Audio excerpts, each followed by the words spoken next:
File 11. Chapter 12. Alice's Evidence. "Here!" cried Alice, quite forgetting in the flurry of the moment how large she had grown in the last few minutes, and she jumped up in such a hurry that she tipped over the jury box with the edge of her skirt, upsetting all the jurymen onto the heads of the crowd below, and there they lay, sprawling about, reminding her very much of a globe of goldfish she had accidentally upset the week before. "Oh, I beg your pardon," she exclaimed in a tone of great dismay, and began picking them up again as quickly as she could, for the accident of the goldfish kept running in her head, and she had a vague sort of idea that they must be collected at once and put back in the jury box, or they would die. "The trial cannot proceed," said the King in a very grave voice, "until all the jurymen are back in their proper places. All," he repeated with great emphasis, looking hard at Alice as he said so.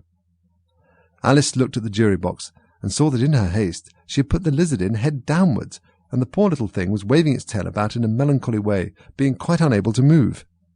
She soon got it out again and put it right. "Not that it signifies much," she said to herself. "I should think it would be quite as much use in the trial one way up as the other."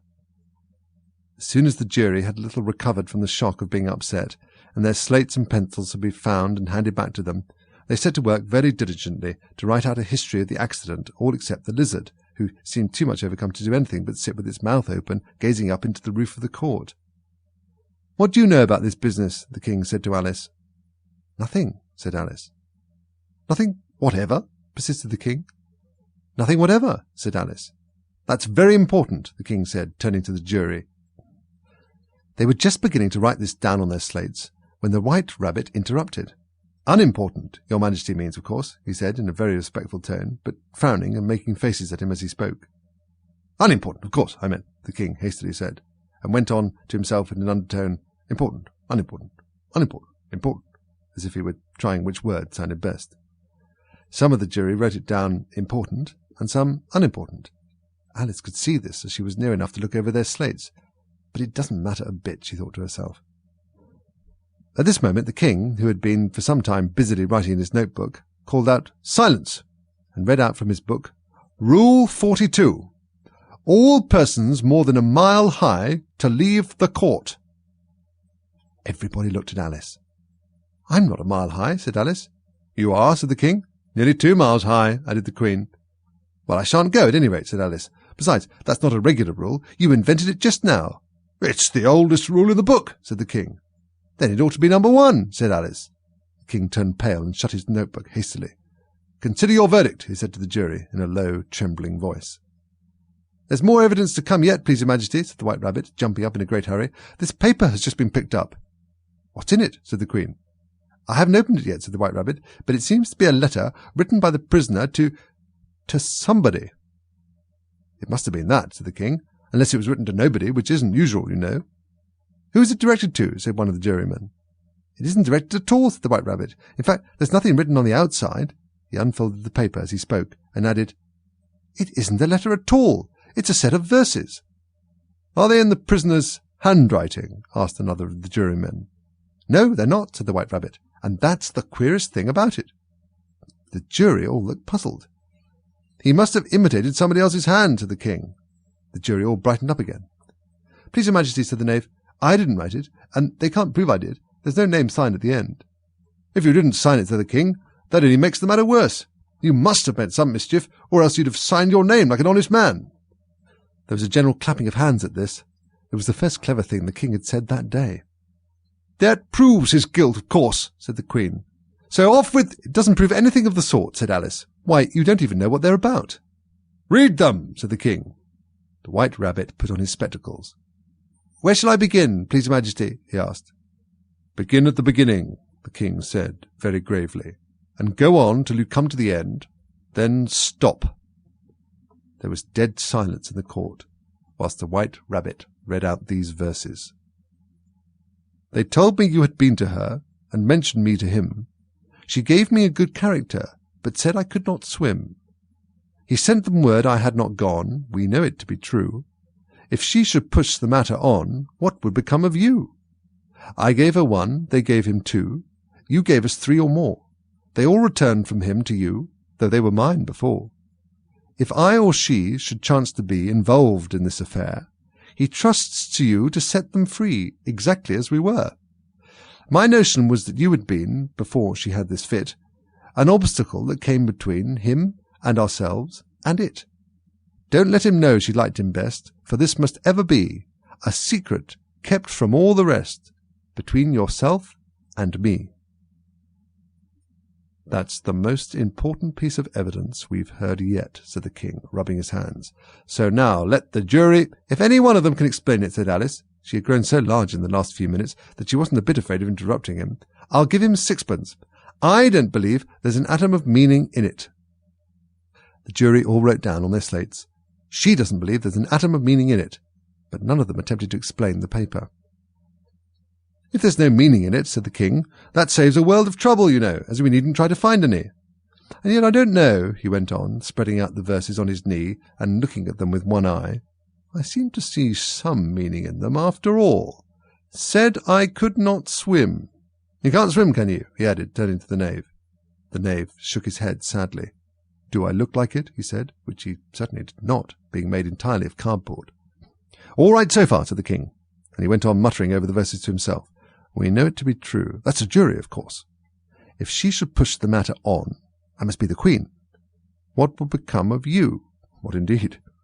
I gave her 1, they gave him 2. Why, that must be what he did with the tarts, you know. But he goes on, they all returned from him to you," said Alice. "Why, there they are," said the king triumphantly, pointing to the tarts on the table. "Nothing can be clearer than that. Then again, before she had this fit— You never had fits, my dear, I think," he said to the queen. "Never," said the queen, furiously, throwing an inkstand at the lizard as she spoke. The unfortunate little Bill had left off writing on his slate with one finger, as he found it made no mark, but he now hastily began again, using the ink that was trickling down his face as long as it lasted. "And the words don't fit you," said the king, looking round the court with a smile. There was a dead silence.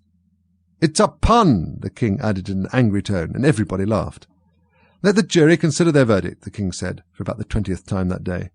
"No, no," said the queen. "Sentence first, verdict afterwards." "Stuff and nonsense," said Alice loudly. "The idea of having the sentence first." "Hold your tongue," said the queen, turning purple. "I won't," said Alice. "Off with her head," the queen shouted at the top of her voice. Nobody moved. "Who cares for you?" said Alice. She had grown to her full size by this time. "You're nothing but a pack of cards." At this, the whole pack rose up into the air and came flying down upon her. She gave a little scream, half of fright and half of anger, and tried to beat them off, and found herself lying on the bank with her head in the lap of her sister, who was gently brushing away some dead leaves that had fluttered down from the trees upon her face. "Wake up, Alice, dear," said her sister. "Why, what a long sleep you've had."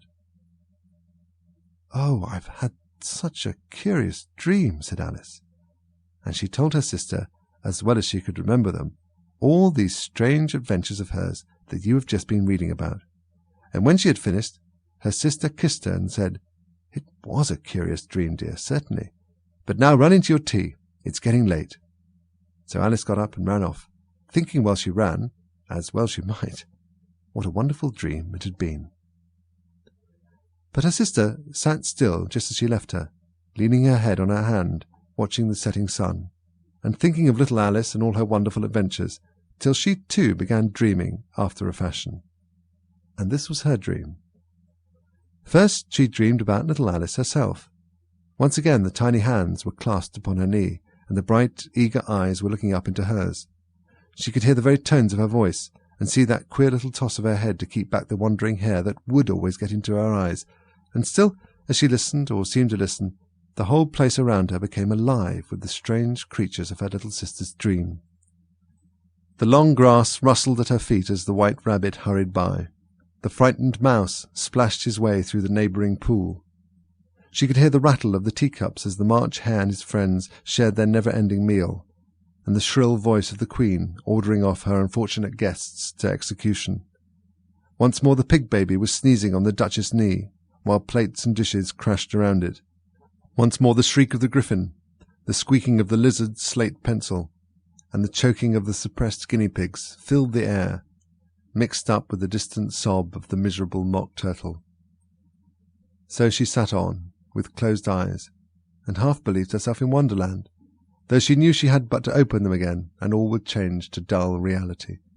The grass would be only rustling in the wind, and the pool rippling to the waving of the reeds. The rattling teacups would change to tinkling sheep bells, and the Queen's shrill cries to the voice of the shepherd boy, and the sneeze of the baby, the shriek of the griffin, and all the other queer noises would change, she knew, to the confused clamour of the busy farmyard, while the lowing of the cattle in the distance would take the place of the mock turtle's heavy sobs. Lastly, she pictured to herself how this same little sister of hers would in the after-time be herself a grown woman, and how she would keep, through all her riper years, the simple and loving heart of her childhood, and how she would gather about her other little children, and make their eyes bright and eager with many a strange tale, perhaps even with the dream of Wonderland of long ago, and how she would feel with all their simple sorrows, and find a pleasure in all their simple joys, remembering her own child life and the happy summer days.